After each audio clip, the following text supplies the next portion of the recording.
Hi, everyone. My name is James Tian with Ikan, and I'm very excited to have Mike Cavanagh, founder and president of Kiko Media. Mike, how are you doing today? I'm doing phenomenal, and thank you for having me here, Of James. course, such a pleasure to have you on the show.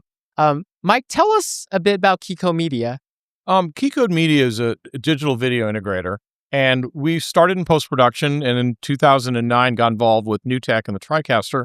And what became really exciting for us was the ability for people to publish their own content, their own messaging. And we literally talked to clients that never thought about building studios and created a complete and utter disruptive approach towards thinking about media and them engaging and making these investments. And that's what we like doing, disrupting how they think about how to go to market faster, how to be more competitive. Mike, your company has grown tremendously in the last couple of years. What's the reason and the contributions to that success? Well, a lot of it now really is, James, to be able to go to market with messaging faster and being able to have content, have it be compelling, have it be educational, and have it be informative for our clients and drive the market where not just looking for clients looking to buy a broadcast studio and chasing a bid like everybody else, but really taking the opportunity to say, how can we expand and empower more clients to do more work in ways that they ever thought of? And we wrote a lot of the social media growth in that economy. And we're right now doing incredible amounts of podcasting. And a big part of it was we have our own podcast studio. We've done broadcast to post now since 2019. We have over 400 videos online, 600 hours. We have fans of the show, 6,000 followers, all organically driven. And what's that been is a messaging where the sales game has changed and how people engage with you is very different. And what this has done is created a safe way for people to engage with us without having to have that salesy conversation. And more a matter of, I'm learning about their company and I'm learning about technology, and they're not trying to push it on me. They're talking about the benefits I get with that. Mm-hmm.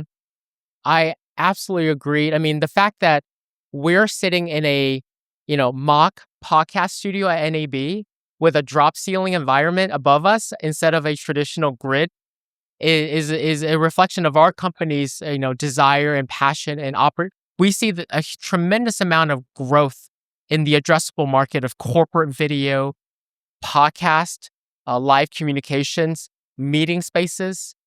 Those are all extremely exciting to us as well. Walk us through your podcast studio at Kiko Media.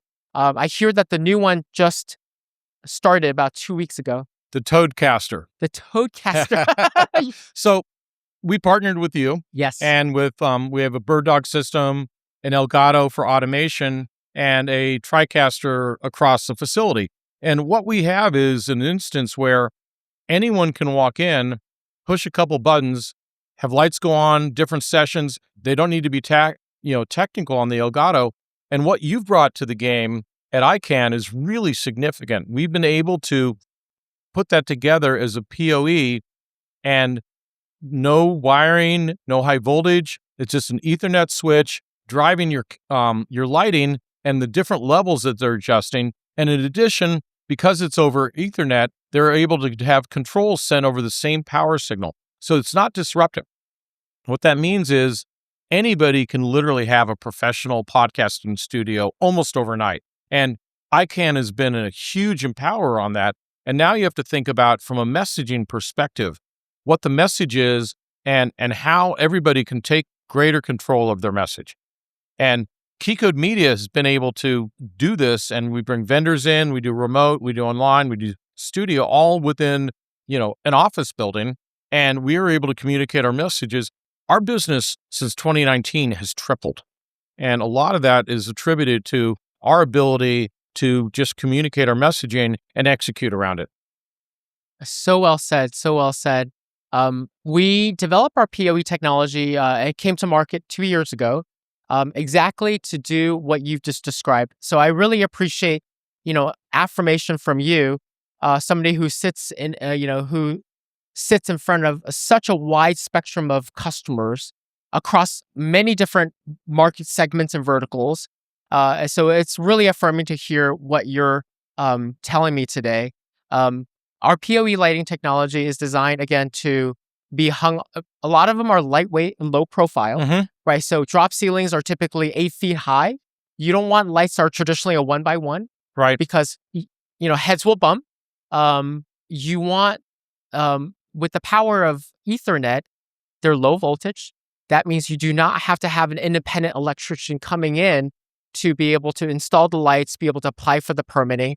Oftentimes, those costs and barriers to entry will kill a project outright. You're democratizing a studio bill.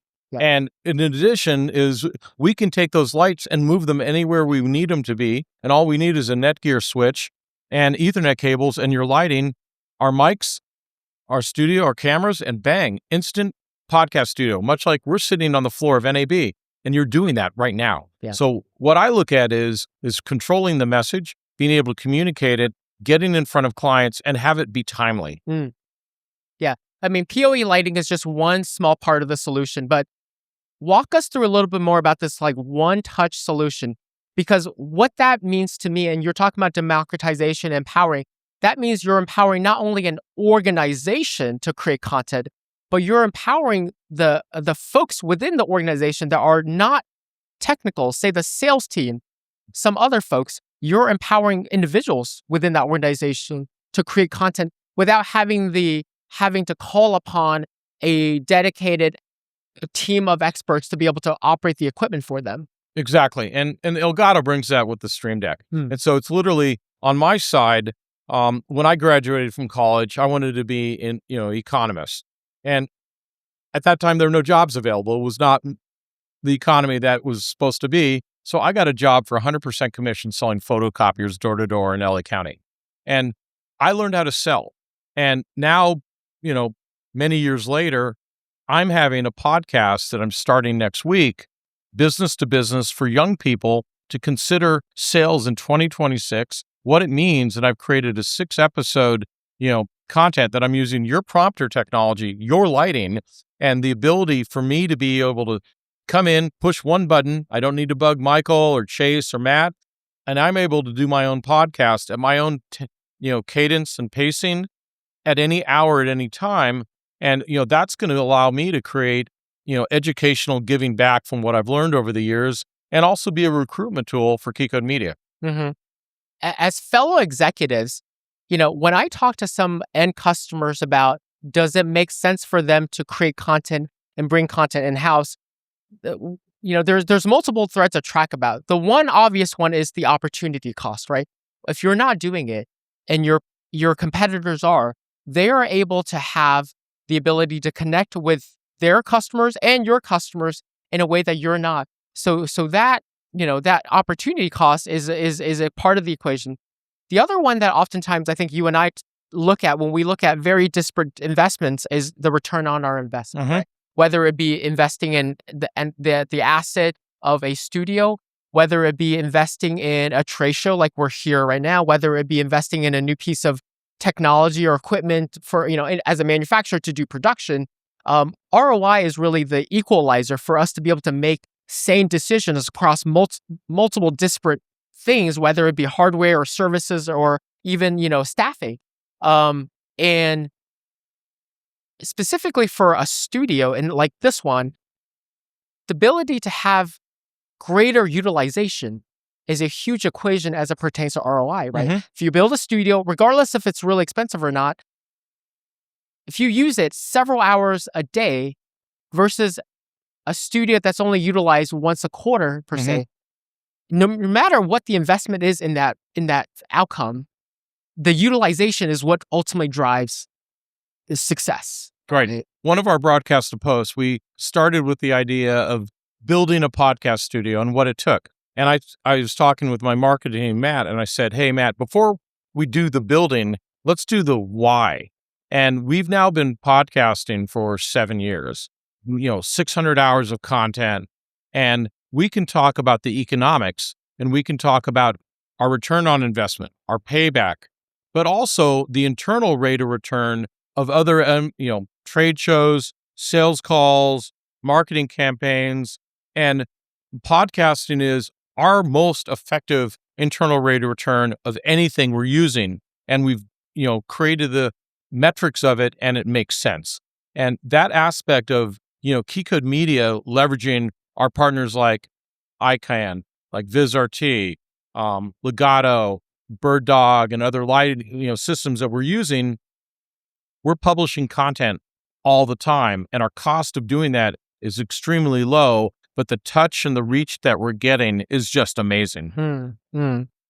Something like 50. Oh, so Avixa's State of the Industry report that came out 2 months ago revealed to me that over 50% of decision makers as it pertains to AV investment are at the executive level. So C-suite titles, right?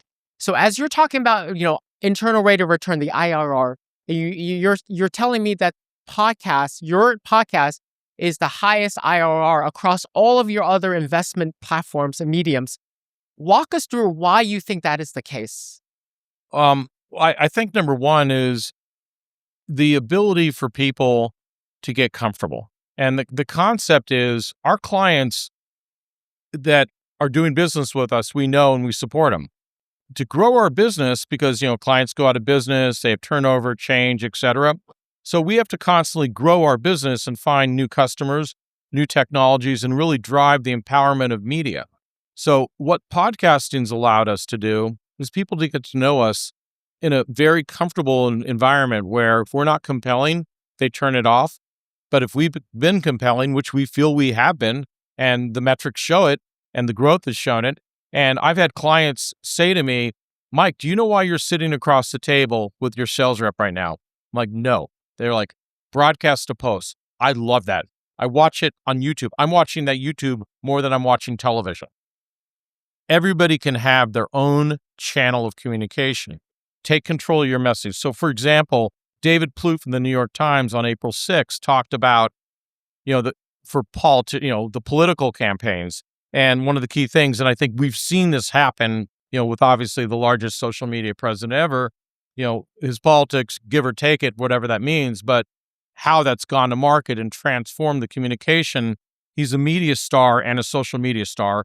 And every single political campaign today, if you're running in 2026, you should think about calling Keycode Media and having a studio installed next week. What that gives you, as David Plouffe said, is your campaign should be a media company. You should view it that the old style is obsolete. The way for you to touch your constituents is empowering and getting the message out and then having it, expanded on social media. Your content is your strategy. Candidates have to dedicate their daily schedules to creating tailored content for platforms like TikTok, Instagram, etc. And the need is constant. And by having to constantly call up people and get on their schedule and they may not be available, it's like invest in the studio. It's not going to cost you a lot and you're going to be able to get it and you're going to be able to control your message. And if you resonate, it will expand. If you don't resonate, you shouldn't raise any more money anyway because you're not going to get elected. Well said. Content is strategy. I love that. That resonates with me. And that was David Plouffe, not me. Of course, yeah. I mean, we've been using it as our strategy, but he came up with the term. And he did an amazing job getting a gentleman elected in 2008 that no one had heard of with a strange name. Well said. I'm going to read that article because you told me about it just before the session, and I can't wait to dive into it. One other area that we're seeing companies leveling up and incorporating broadcast, right? So accelerating the convergence of broadcast into AV, we're seeing is in the meeting spaces, the Teams, the MTRs, the Zoom rooms. We're hearing that corporations want broadcast grade lighting because they want their salespeople to look great, right? At the show or at ISE, VizRT announced their partnership with Zoom and some of the augmented reality kind of built the Captivate solution. QSys, right? Actually, the camera that's capturing this right now is the QSys Canon camera that was released not long ago either, right? So all of these traditional AV integrators or AV manufacturers are embracing a higher fidelity of production, higher quality camera, better lighting. And then we have traditional broadcast manufacturers like VizRT embracing the IT divide as well. Right. And I'd even go further and say your new prompter that I just saw walking in the booth, that is a desktop prompter. I'm getting one. Why? Because if I'm doing a meeting, I want to look the best way possible. I want to look right in the camera, right at the client, and make them feel that interaction action, as well have a prompter there for my key points of what I want to message on my communication. Everything's changing. Content is strategy. How are you communicating? How easy is it? How accessible? And how can you have a strategy that differentiates yourself from your competition and you win? And you do that by calling up Ikan and Keycode Media. I love it, Mike. Love it so much. Last question, because I think as two executives of organizations, granted, we both represent the broadcast, the manufacturing, the AV integration, the broadcast integration side. But yeah, at the same time, we both created content in-house, and we both seen that earned media really help accelerate our respective growth. As executives of companies are listening into what you and I are talking about, what are other advices that you can impart to them as a parting message? Well, number one, and I'm going to take a picture so that I can put it on a profile on my social media. Yeah. Constantly communicate, and don't be afraid to make a couple mistakes, but be authentic. Yes. And communicate your messaging. Use makeup. I've had a long day. I'm a little sunburned. Think about your cameras. Think about upgrading where you need to be, and definitely have prompters so that people stay focused on their messaging and you're communicating what you make and what you think, and things aren't drifting. But start thinking about how you can expand it, how you can get your supply chain. Think about everybody that's a stakeholder of your organization, from employees to your vendors, to your clients, to just stakeholders where you want to expand, and start thinking, what are the channels I need to do?